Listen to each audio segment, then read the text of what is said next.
Well, good afternoon, everyone. Welcome to today's webinar. We're going to wait just a couple more minutes to let people arrive. And while we do that, we can do introductions. So this webinar is hosted by TCDI, eDiscovery and Managed Review. We're the hosts today, and we're really honored to have a great panel with us, and I think a really good subject. So my name is Damian Durrant. I work at TCDI. I'm a senior legal director.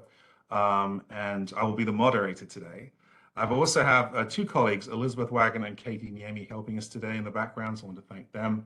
So with that, as the numbers grow, I'm going to let the panel introduce themselves, and we'll jump right in. So perhaps, Danielle, we could start with you. Thank you so much. My name is Danielle Evans. I'm Senior Associate General Counsel with Alorica. Alorica provides customer contact solutions, customer experience for clients in all different industries. In my role, I am responsible for various corporate affairs as well as regulatory. And then for this matter, I'm head of litigation for North America. Kim? Hi, I'm Kim Magyar, and I'm the General Counsel for the Grocery Division of McLean Company, Inc.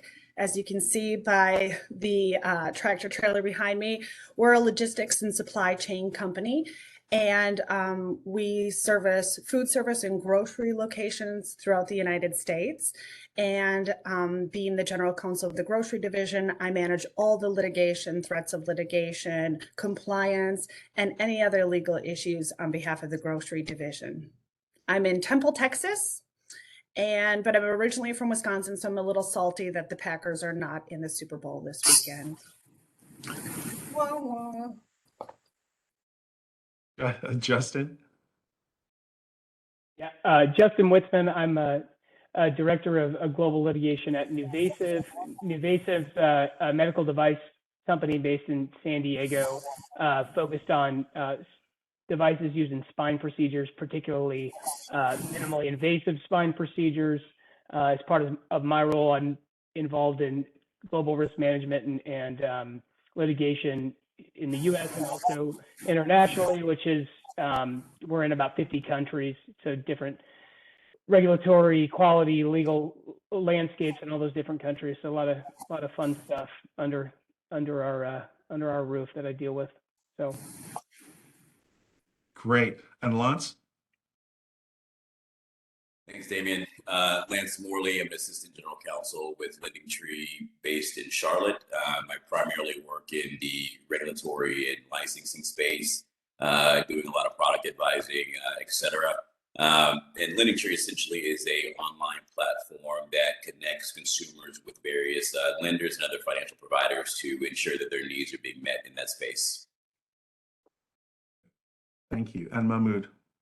Hi, good afternoon, everybody. Mahmood Ahmad. I am Senior Director for Global Litigation and Supply Chain at Johnson Controls, which is a building solutions company. I am based in Milwaukee, Wisconsin, which is the operational headquarters of JCI. So feeling your pain there with the Packers, although I'm not originally from here, but adopted state and whatnot. Seeing an array, obviously, of challenges across both the litigation and supply chain landscape, which have been oddly aligned as well, coming out of the pandemic.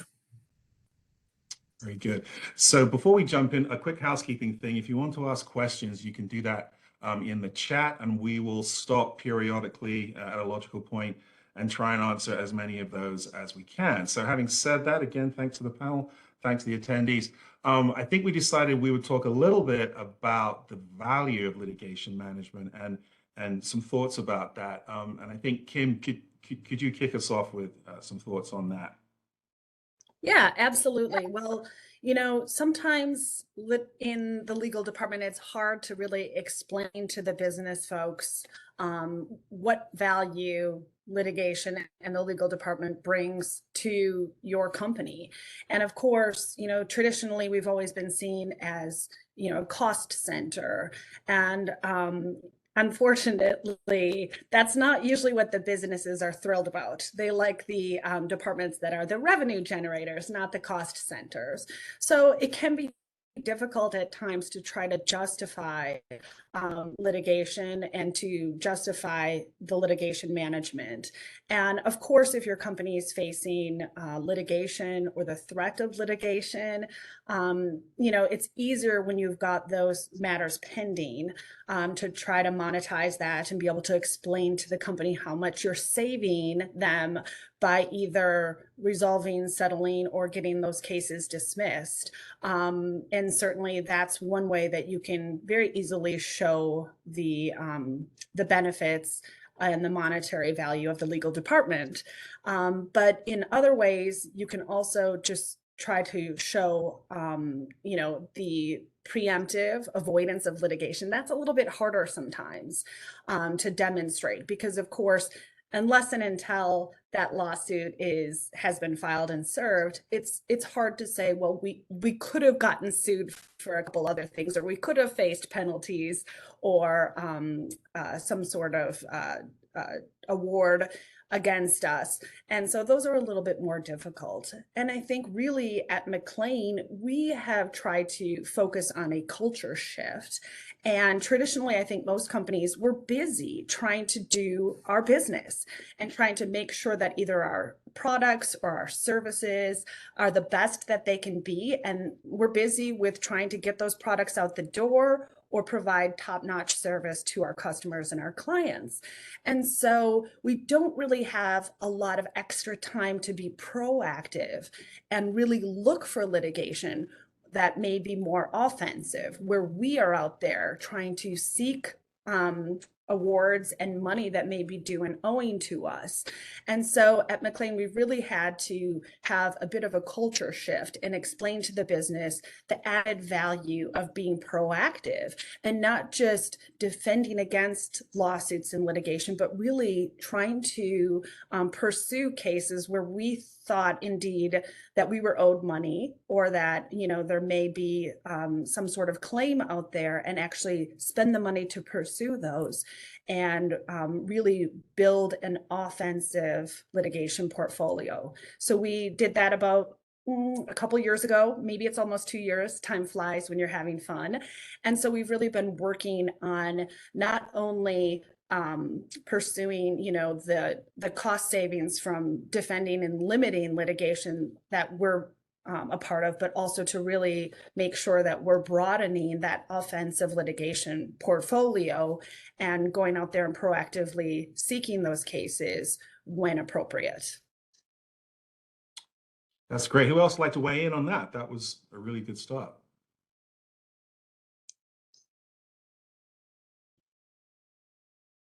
I'm happy to jump in. I would just echo what I think was just said in terms of being very intentional about pursuing opportunities that would add value to the law department. And I think the obvious example is being very proactive about protecting your rights. And so, particularly with the supply chain environment during COVID, we saw suppliers that were very opportunistic, quite frankly. And we took strategic action to hold those suppliers accountable. Sometimes you have to continue buying from someone that's selling you on unconscionable terms. There are ways to do that. For example, under protest under the UCC, and then establishing a clear strategy for how you help the business move away from that supplier, and then then once the field is clear, right, initiate legal action, pursue that. Recognize the risks associated with that. Sometimes you got to look at the right counsel who's willing to risk share with you, right, to make sure that you get to that right result. And we did that in one instance, and it ended up being a quite successful result in the end, where we, even short of a final proceeding, were able to get an out of court resolution that was very favorable and that did allow our business to be made whole to a significant extent relative to the damage they had suffered. So I think really being very proactive and almost leading the business through that process and not just waiting for them to come to you, because oftentimes they're not going to have the facility with the underlying legal issues in terms of dotting the I's and crossing the T's to kind of clear the field for you to be able to take that action. And I can jump in too on the offensive end, and I think kind of same with us is traditionally we're a cost center, right? And the majority of our docket's going to be cases we're defending. For the most part, we're a medical device company, high risk procedures we're involved in. But one area of focus for us, and it kind of goes to the integration of business in protecting our rights, particularly IP, is IP cases, because we feel we have the best products out there on the spine market, and it's important for us to protect that when necessary. Obviously, we're not going to go out there and go after every IP case because they're very expensive, and we got to pick and choose and find the ones that make sense to our business. When we pick those, it may not be traditionally, when you look at value, is that case going to give you, from a monetary perspective, are you going to get an award that's far out exceeding what you're going to spend on legal counsel in that case, right? It might be something where you're protecting that portfolio for the long term, right? And it's going to keep that portfolio protected for 20, 30 years. And really, that's where you're going to find that value. Kind of hard to justify that in terms of dollars in cents, right? Or to make that, put it on show the company right there. It's going to be, we're going to make money in the short term, but really having that long-term mindset. And I think it goes back to the company's goals and objectives, being aligned between litigation, the design team, and going after those opportunities has been effective in providing value to our business. One more area that I would add on that we've recently done, even in defending cases, when we know we're in the right and finally the other side is trying to get a settlement, and when it to me is clear of the lack of merit and it feels more like a shakedown, we've been successful in a few times pursuing it so that the cost we defend all the way through and ultimately receive a award that awards us our attorney's fees back. And so to really partner with the business folks to understand, yes, there's a risk that we could proceed all the way through, get no findings against us, but still be out of pocket on the cost that it went to get there. But there's also a good chance that we could go all the way through and get an award for our fees. Sometimes those are uncollectible depending on what type of party you're litigating with, but that's another area that we've helped educate our business partners about, because so often the plaintiff would come with some slightly more reasonable number, and if you're looking at it from a pure avoiding going to the courthouse, maybe it makes sense to pay, but there's times and situations where it's still better, or we've decided to pursue all the way through the ultimate decision. Yeah, Lance, anything to add to that? I know we covered quite a few things there. Yeah, it's invalid points across the board, but certainly I think because the perception of in-house counsel as a cost center, I think it's also important to generally communicate to the business, what's going on and what the legal department is doing. I know in a lot of cases it's difficult, being in-house and dealing with litigation, to quantify the value. And sometimes the risk is not real until something actually happens, right? So I certainly think it's important for legal to keep communication open with business and almost be an advocate for themselves in terms of what they're bringing to the table as far as risk management is concerned throughout the year. Okay. There was a lot in there. Elizabeth, do we have any questions yet by any chance? No questions at this point. Okay, well, everyone, please don't be shy. We've got a great panel here to ask us some questions. So maybe going back a little bit, the point about sort of, working with the business units and sort of aligning litigation strategy with what they're doing. Can we delve into that, just a little bit more? I think, Mahmoud, I think you had some thoughts about that, or if you'd like to kick us off on that, just maybe a little deeper into that. Sure. I mean, I think in terms of alignment with business units, I mean, it's really critical to success, I think, for us as in-house counsel. And it starts with, I think, understanding the business's processes and trying to shape those processes to the extent that you feel like you're able to, in a more constructive direction, to manage, legal risk. And because at the end of the day, you have to realize that legal is always going to be a very small part of the overall solution, right? Like we physically, there are not enough of us, nor should any company be paying for enough of us to be around to be able to catch everything that's out there. And so I think, it comes down to establishing good processes. Some of it has to do with enabling the business itself to, catch issues as they arise and flag them and escalate them. And that requires creating, clear directions, playbooks, where you can say, hey, if you see this is the time to pick up the phone and call us. Or, and there are some, fallback positions that you might be able to take that, they can sort of, fall short of having to call us. The other thing I would say is establishing good functional subject matter expert teams within your company that are not reporting into legal, but are nonetheless guardians of risk, right? And so in our organization, for example, we have a product quality team, right, that focuses on ensuring the product that we make is, good when it leaves the door, and that when there are issues in the field with products, that those are escalated early and to the right people, that we spot trends based on warranty data and things like that. So I think embedding yourself in those processes, helping those teams do their work in a way that's efficient and that also protects you legally down the line, right? That if there are certain things where they need to do it under attorney-client privilege, or certain types of things they should or should not be saying because they could be locking the company into liability if they're not doing those things correctly, getting out ahead of that, right? So I think those, and then reviewing, the work that those teams do on a regular basis with senior leadership, with legal involved, right? So you can kind of get after lessons learned, process, management improvements, because that will ultimately make your job easier, because what comes into you will hopefully be cleaner than it is right now. Because I feel like one of the worst parts of my job is when someone has tried to do something, the right way, it comes to me and it's an utter mess. And then I have to spend time with my outside counsel cleaning it up. And oftentimes you can't clean it up completely, right? And then you're sort of stuck with a bad result before you even started. Yeah. Anyone like to weigh in on that? Certainly, I think it's a good idea. Go ahead.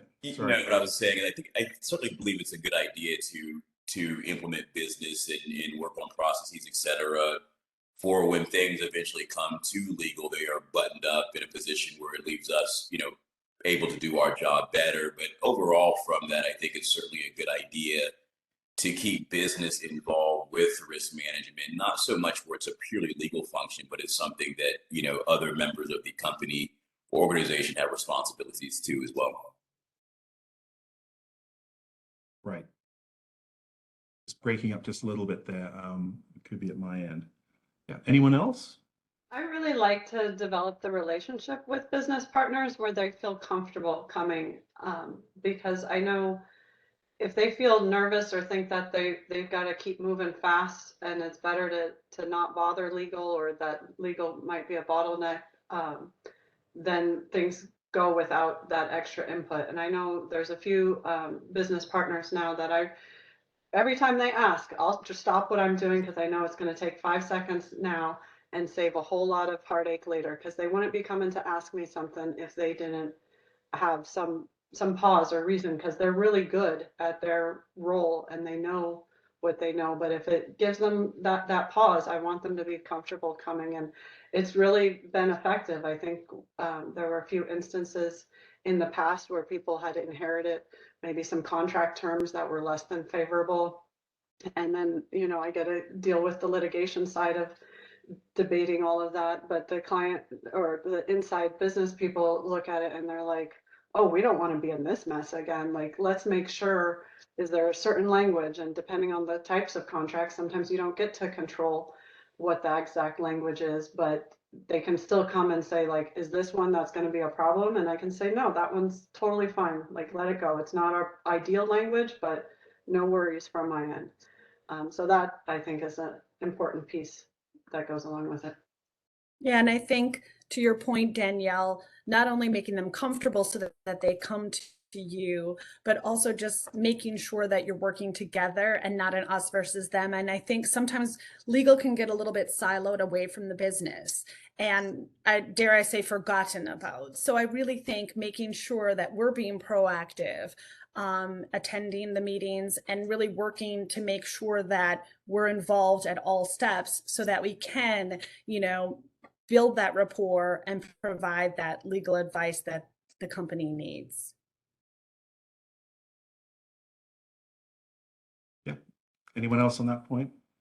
So one of the themes that came up, and I wonder if we could return to this, is so we talked about working with the business units early as part of our litigation management strategy, but also, one of the themes is sort of regulatory future-proofing or sort of future-proofing. If you work with them, really early, you can prevent errors that lead to litigation. Would anyone like to comment on that? And so, it could be an HR thing, it could be an advertising, a marketing problem, but sort of really trying to head off problems in the future.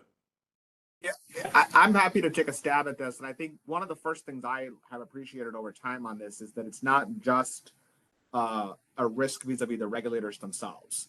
Oftentimes, it actually starts with other stakeholders like investors or customers who will come and bug you about stuff that's kind of out on the horizon because either they see it coming and they're trying to, gird themselves for it, or in some instances, your customers might be under a legal obligation before you are, right?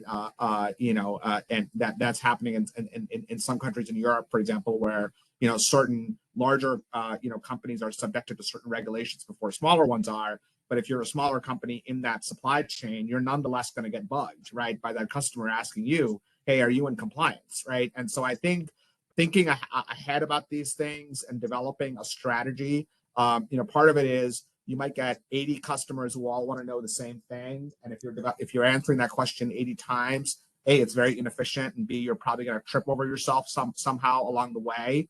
And so thinking about, how do you want to have a posture that you want to maintain vis-a-vis those kinds of inquiries, and then to your point, thinking about for the regulations that are on the horizon, developing the right compliance processes internally to be able to defensively respond to those those regulatory challenges, balancing the risks that those create, but not being caught completely flat-footed when the regulations come into effect. Because depending on the size of your organization and the complexity of your supply chain, a lot of these things are not easy to ascertain, and so it takes a lot of effort and a lot of internal alignment and the right vendor relationships to really find the right balance in terms of how you propose to go about something like that.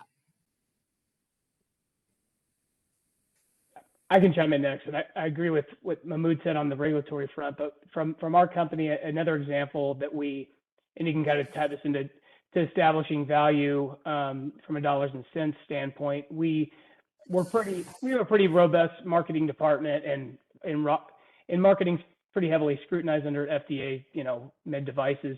And so when I came in a few years back, we had outside lawyer handling all of it, and it was kind of goes back to the integration of being tied with our business units. It was kind of siloed more. It was like farming out all the marketing pieces to somebody that's not litigating the cases, right? So it's a little less traditional, but we decided at least to make sure that litigation had their hands on all those pieces that went through the company, and we brought it in-house. Obviously, we still work with outside counsel when we need to, but we're the ones day-to-day defending these failure to warn claims, these marketing claims. We see what's in those materials, what comes back to bite us. So having our hands on that and having enough people in there to have the bandwidth to do that without having to pay outside counsel on every single piece was a way we could establish value, save a little money, but also really make sure we're aligned, from the outset, because we know what we're dealing with. And I think it had been a good change for us. So it goes back to being, just one example of where we've found that being integrated closely with the different departments can help manage our risk. Excellent. Any other thoughts on that point? I know certainly we had talked about at the previous conference. I think the case of vape cigarette manufacturers, where you get the sense that if there had been a bit more consultation early on about the kinds of marketing that was done, then they could have avoided MDL and sort of the chaos of litigation that threatens their existence. So that's probably an extreme case where where something went wrong. And I think that in-house legal wasn't consulted.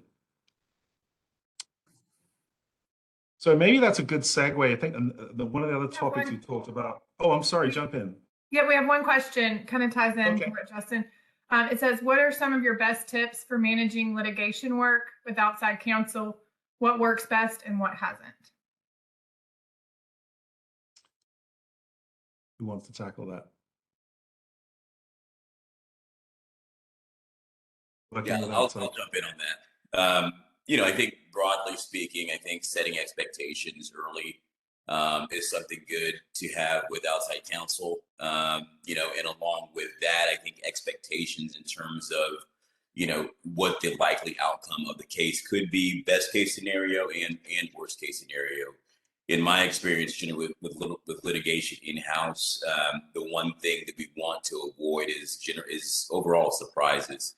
That said, so if something bad happens and we're prepared for it, and we know this is a likely outcome of the litigation, then it's certainly more digestible to the in-house counsel and to the executives and C-suite personnel as well. I think, when we get away from that and then we do get surprised, certainly that's an issue where it's not digestible. And then there's people looking around basically saying, how come we didn't jump on this beforehand? How come we weren't prepared? What could we have done differently? So broadly speaking, I would say communication and setting expectations is certainly something that's important with litigation. Yeah, I agree, Lance. I was gonna just jump in and say, I think it's really important to sort of build those relationships with your outside counsel, because as time goes on, it gets a lot easier because they understand what your expectations are and they know what you're looking for. And sometimes I forget when we hire a new attorney somewhere, because we generally will try to hire the best attorney, not necessarily sticking to the same firms. So we want the best attorney for that case or that matter currently pending before us in whatever jurisdiction it might be. And so, certain expectations over time will just get a lot easier and you'll work together a lot better. But even with the attorneys that we utilize year in and year out, I like to set a standing call with them, and it may be weekly, it may be bi-weekly, it may be monthly. But I have found sometimes, unfortunately, even though I like to think I'm the only client for my outside counsel, obviously they have other ones. And it's sort of that old adage, out of sight, out of mind. I don't think it's an intentional thing, but they're busy. And so I really think having that standing call on that matter, and even if there's not a whole lot going on, it gives us a chance to connect and make sure we're staying in touch and what's going on. And is there any discovery happening, and making sure that we have a plan for the future litigation of the case and how we're going to handle it. And so I found that to be really helpful. And then there may be times where the case is not very active and you're just going to cancel those standing calls, but when something happens and it becomes active again, you'll have that time already set on your calendar. And it really, I think, bypasses that waste of trying to, send a proposal and have them come back and say they're not available. And then you've got to send an alternative date. And sometimes scheduling can be more of a hassle than anything else. So it really helps. That's a great question.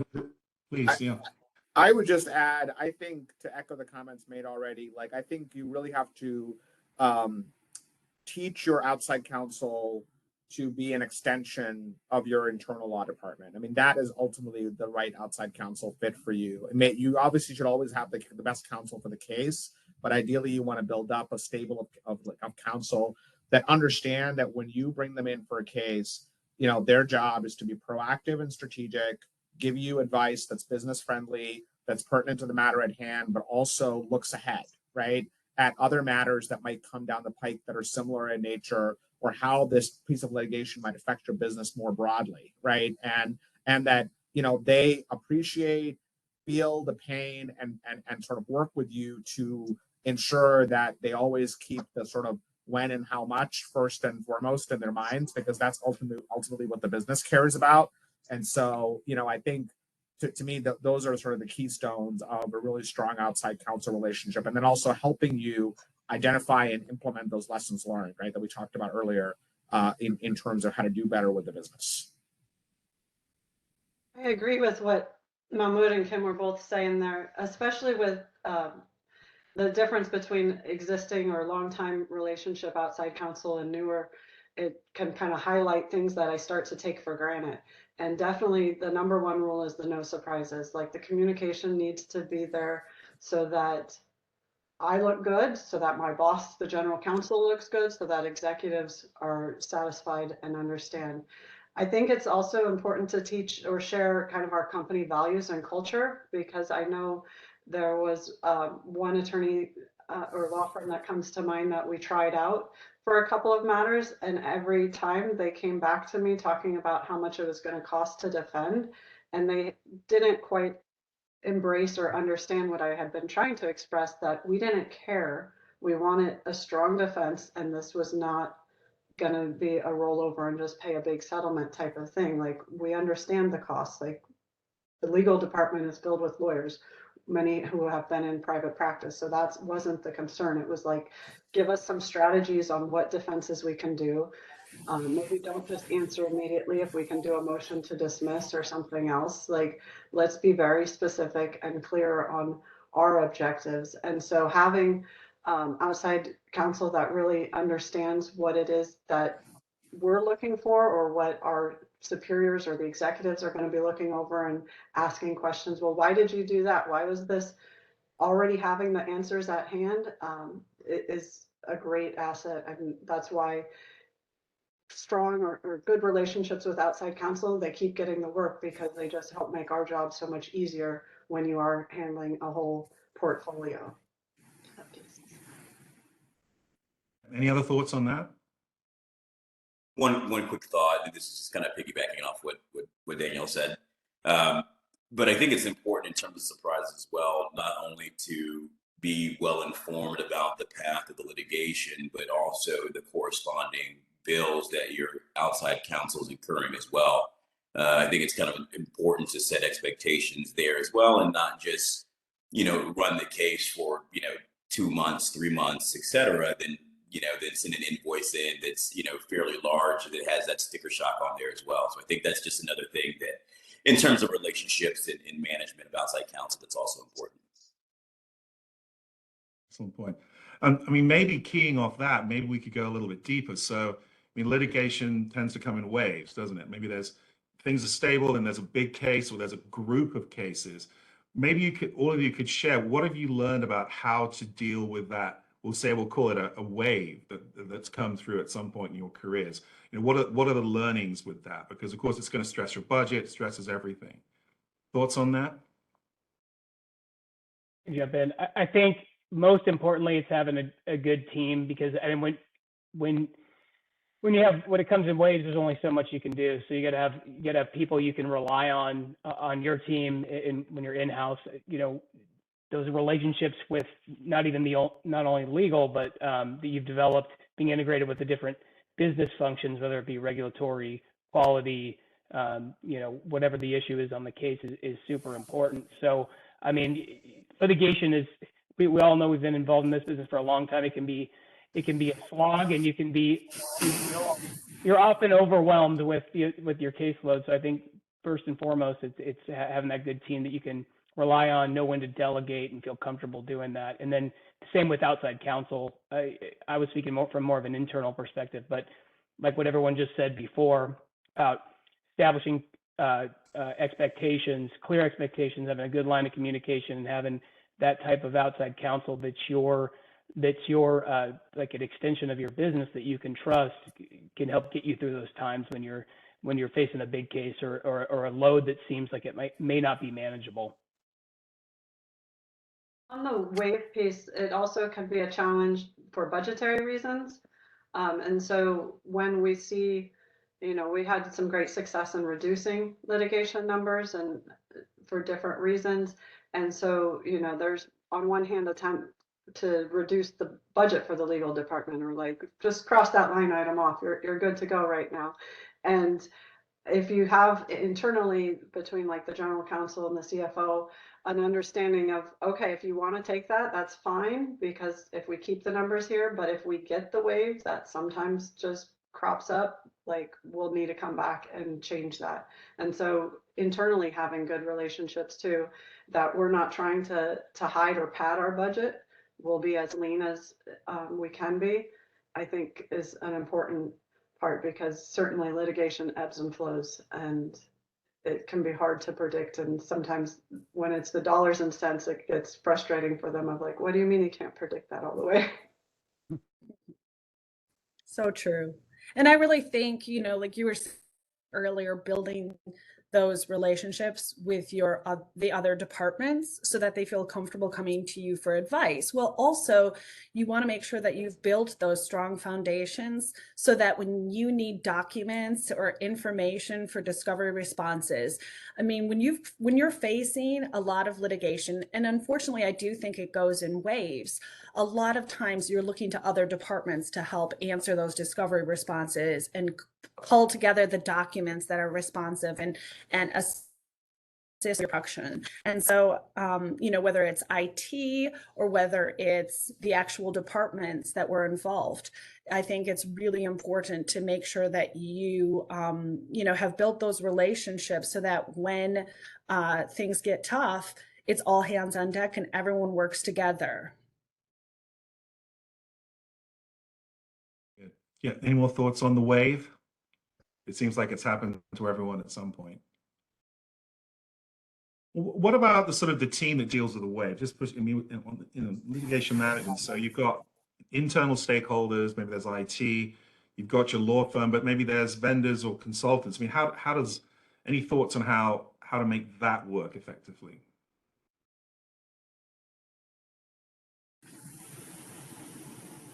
Yeah, I mean, so I think it's very important for, in any piece of litigation or a large project that I manage, I always bring the vendors together and say, I don't want there to be any sort of, infighting or backbiting.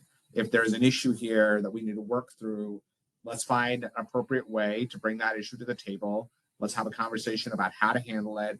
I expect all of you to work with the client in mind, right? And there are certain times, like for example, when you've got a third-party discovery vendor involved, and an outside law firm involved as well, you just tell them both, you just have to find a way to work together, right? And make this work. I'm not going to have a situation where the vendor tells me, oh, the law firm, wanted me to run all these searches, and that's why I ran up the bill. The law firm says, well, the vendor did things this way, but I had no idea, and now I can't defend myself in court, because of the way the searches were run. And so you think you kind of have to anticipate that those issues will arise unless you explicitly devise a way to deal with them in advance and say, this is a team effort. We're all on the same page. We're all work together. Let's have on complex matters standing calls where we're all on together, where there's a moment to say, hey, are there any issues, any escalations, any concerns, anything where you have a question? Almost create those structural mechanisms to ensure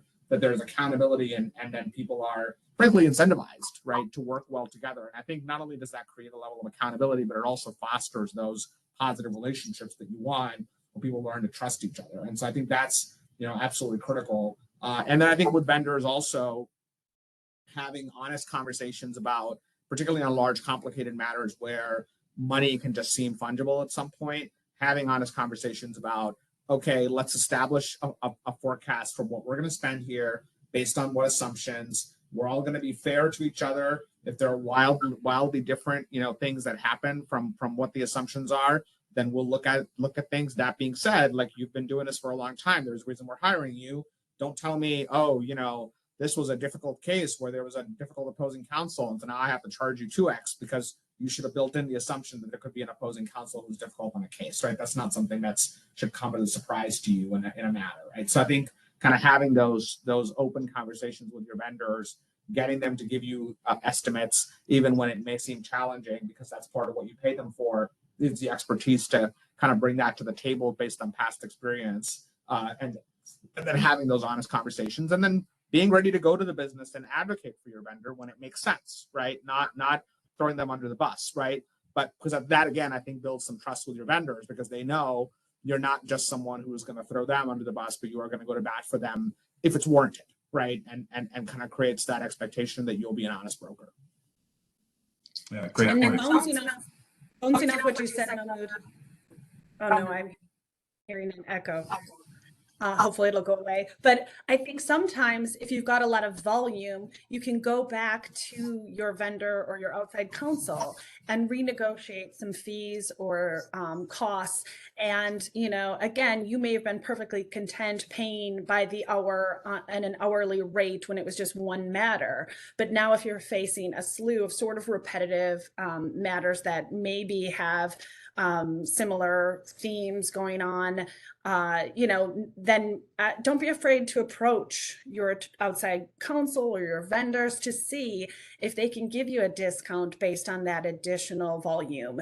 And we've generally found our vendors, our outside attorneys to be very receptive to that, because again, they want to do more of your work as well. So I think, you know, without trying to shortchange them, because I always like to make sure that whoever I hire, that they're getting paid an appropriate rate and that they're feeling, you know, that they want to work on my matters, not feeling like the McLean matters are scraping the bottom of the barrel. So, you know, it's, you know, a fine tightrope to walk, but I certainly think there's no harm in asking. And usually you'll be pleasantly surprised on, you know, how much your vendors and your outside attorneys are going to be willing to work with you. Great points. Any other thoughts on sort of working with the stakeholders in your litigation management, whoever that is, whether it's IT or outside counsel or vendors? We do have a question, Damian. Oh, great. We'll do a question. It says, what collaboration productivity tech do you use internally to manage daily work and longer term projects? Ooh. Anyone want to weigh on that one?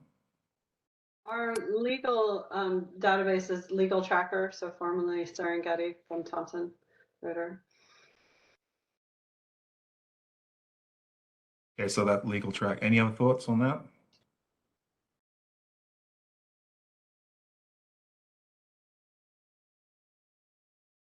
So Elizabeth, are there any other questions at the moment? That's it. So one of the topics we discussed before, maybe just switching tracks slightly, though I think this issue about how you manage stakeholders, you know, in your litigation management is a good one, but just switching tracks a little bit. We had talked before about trying to identify like the sources of the litigation that's happening. You know, are there repeat offenders? Are there, you know, sort of something which keeps happening? Is it a business unit? Perhaps Danielle or maybe weigh in on that topic a little bit if you can. Yeah, that was something that we did internally. Alorica services clients in all different industries and has grown over the years with some acquisitions as well. And so with that, there were some segments of activity that really was not core to our focus or our mission, but kept doing it because, well, the prior acquired company had done it, and that all business is good business until a point. And an example of that is third-party collection activity that had been acquired came to the company through an acquisition, and one segment was large enough to be spun off and sold, and the remaining work of it was just shut down because that's not what we do as far as the customer experience solutions that we offer. We're not a debt collector or collection company. And that was an area because of the consumer protection laws in the different areas that we were seeing a very large disproportionate amount of litigation and activity from. We do continue to service our clients in customer care and customer contact for financial industry. So there's still some litigation activity with that, but not the same way that a pure debt collector who's buying accounts and trying to make contact like that. So that was really helpful. Another thing that I think has been useful for us is to have the business really understand the cost of litigation. Again, not all business is good business, and sometimes sales thinks that, oh, this is so great. but they don't factor in if what you brought in the door is actually going to invite a whole bunch of litigation. And even if it's nuisance litigation that we're having to settle for, that's not. And so we've actually internally changed some of how the costs get attributed so that they can see easier how it affects the profitability. So instead of putting all the costs purely on the legal department, to help share that or have that notated, so when they're pricing or bidding on new work, they can include that information and make sure that the price that they've put out is there, or is considered, I should say. Yeah. I mean, I think one of the benefits of having your work consolidated with a few firms is that you can kind of leverage that into really nice reporting that you can make the firms help you do. For example, leveraging Legal Tracker, somebody was mentioning. I mean, Legal Tracker is pretty customizable, and you can actually build in things like, which business unit, did a particular matter pertain to, or which region was it pending in, or what was the root cause of the underlying case, that you might see a few drivers that you might be able to segment into, and then that allows you to have nice clean data that you can share with sort of a higher level of executive leadership above sort of P&L levels, where people might have, so let's say, a certain bias towards maintaining a certain business line, or wanting to continue to do business in a judicial hellhole, or whatever it may be, right? And then generate those courageous conversations where you could say, look, we're doing, really great in most areas, but this thing over here just tends to pop all the time, right? And why is that happening, right? And then it can be any number of things. It could be that you don't have the best terms in your contracts, and you need to strengthen those with respect to particular high risk, facilities or jurisdictions that you operate in. Or it could frankly be a discussion where you say, you know what, it's not worth it for us to continue to be in this line of business, like somebody was just mentioning.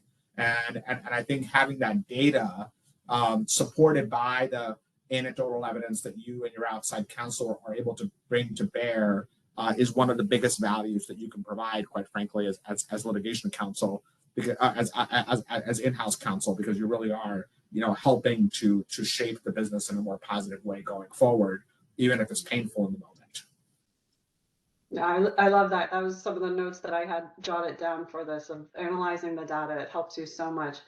The one addition is the changes in law, when we can anticipate, because often we do know of things that are developing or can see. The harder one, I think, for the client, the business to understand is case law development, where something was perfectly fine and could continue on, and then you just see a swing from the court's decisions on an area or an interpretation of something, a statutory term, and to just explain why that's going to be impacting the business moving forward, and have that information so they consider whether it's something they want to change how they're doing things, reduce that amount of activity in that area, or just keep going how it's been, but just keeping them informed on changes in law.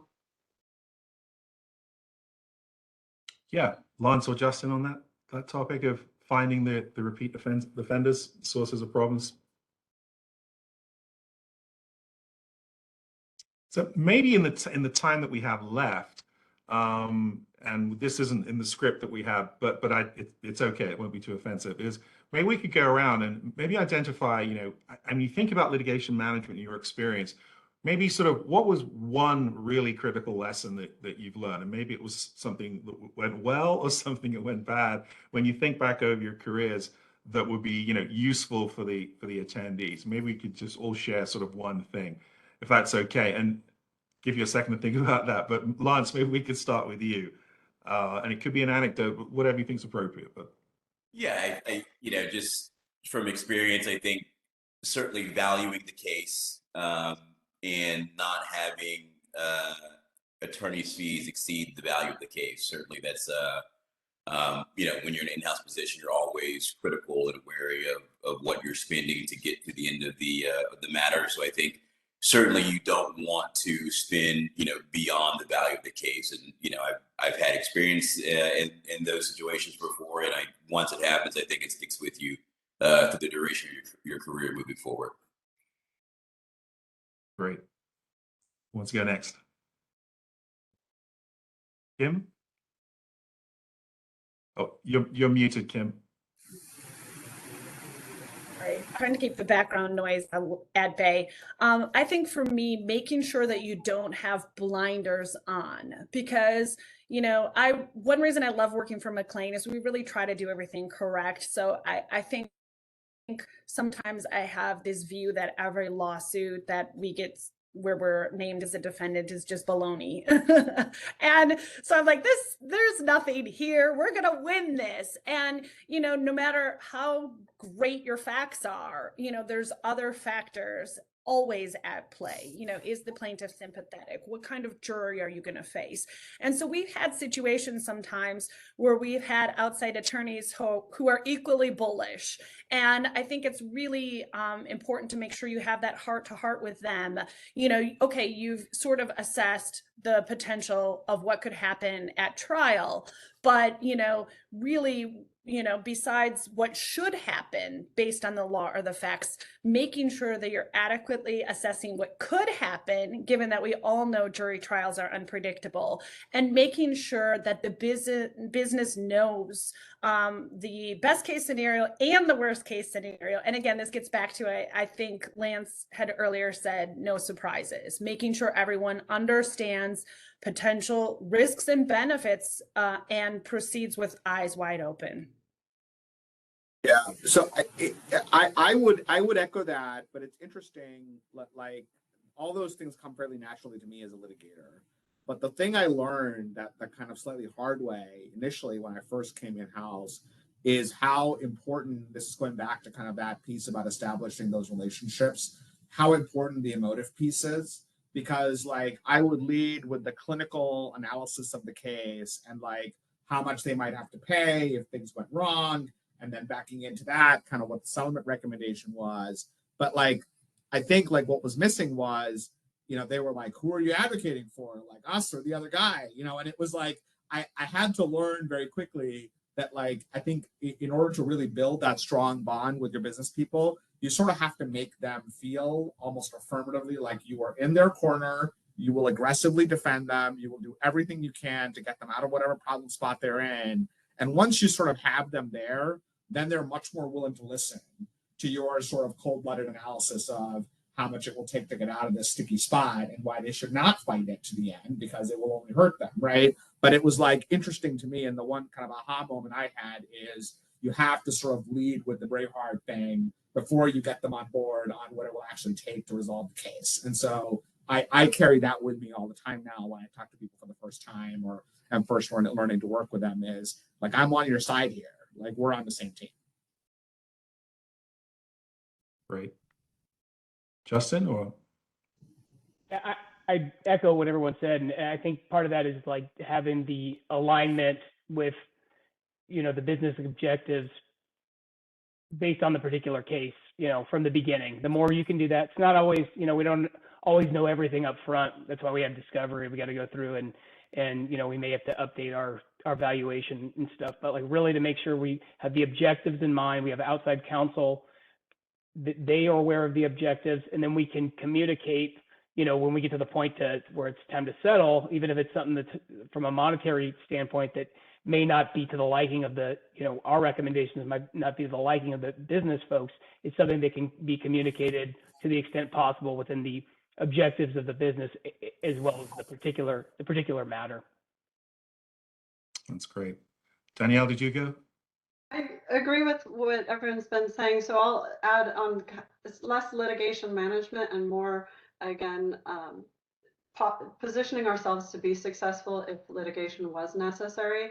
We've had instances where work is performed without a contract and then we don't get paid. Our salespeople are excellent. Our client solutions are amazing in providing service, and they want to give the benefit of the doubt and just keep doing work for folks, whether they're an existing client or sometimes even a brand new client that we have no track record for. And so building that relationship with them to understand why we have different legal process and requirement internally and why we can't just go forward, and showing them, once they see one time where it happens that a bunch of work's performed, we paid our employees to do that work and then we're not able to be paid for it. they learn, but it's a hard lesson, and it'd be better to cut it off before it happens. That's great. Yeah. Any more thoughts on what Danielle said? If I'm gonna add one of my own, if that's okay. So having been in legal services and software for 22 years, and it's probably obvious, but someone should say it, which is don't keep collecting the same data for the same custodians over and over and sending it out to different law firms. You can do it smarter. You can just collect it once, and if you manage it correctly, just let them log in. It's just a very practical piece of advice that still, I think a lot of people fall into that trap. You don't need to do that. Would anyone like to offer a closing thought as we reach the top of the hour here? I want to thank you all so much, but any final thoughts on litigation management before we wrap this up? Okay, well, thank you so much. Elizabeth, do we have any last questions? We haven't had too many questions today. We have one last question. Great, okay. So how are you currently incorporating AI and machine learning outside of e-discovery in your management of litigation or legal operations? I knew AI would rear its head at some point, and there it is. So we're making, a shift to like a more intelligent contract lifecycle management system, which we think and hope, that's part of the use case for it, will help us mitigate our litigation spend in the future by getting smarter about what's in our contracts, managing to those obligations, and then also ensuring that we're flowing down commitments that we're making to customers down to suppliers. So those are some of the ways in which we're using AI, hopefully, to mitigate litigation going forward. Yeah. Anyone else on AI? Okay. We didn't mention ChatGPT, so I just mentioned it. Okay. Well, with that, I'd like to thank the panel, Danielle, Lance, Justin, Kim, Mahmood. Thank you so much for your time. I know you're very busy. We really appreciate it. Thanks to our attendees today. I hope that was useful. That there will be a recording, and we hope we'll see you again at another webinar in the future. So from TCDI Discovery, thanks so much, and have a great day. We'll see you soon. Thank you. Thank you.